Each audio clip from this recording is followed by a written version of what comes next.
Hello student, welcome to Medha career institute. আজকে আমি তোমাদের সামনে হাজির হয়েছি আলফা নিউমেরিক সিম্বল সিরিজ নিয়ে। দেখো, এই টপিকটা কেন এতটা বেশি ইম্পর্ট্যান্ট হয়ে যায়, তুমি যদি সব সরকারি চাকরির পরীক্ষা দেখো তাহলে কিন্তু এখান থেকে কমসে কম 2 থেকে 3টে কোশ্চেন কিন্তু তুমি পাবেই পাবে।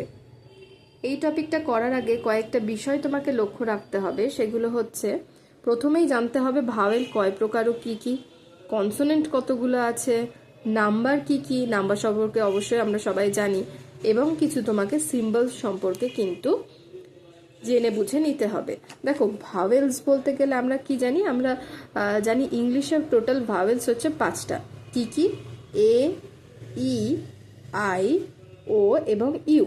এই 5টাকে ছাড়া বাদবাকি যতগুলো আছে অ্যালফাবেট, সেগুলো কিন্তু আমাদের কনসোনেন্ট। যেমন কি B, C, D, F, etcetera.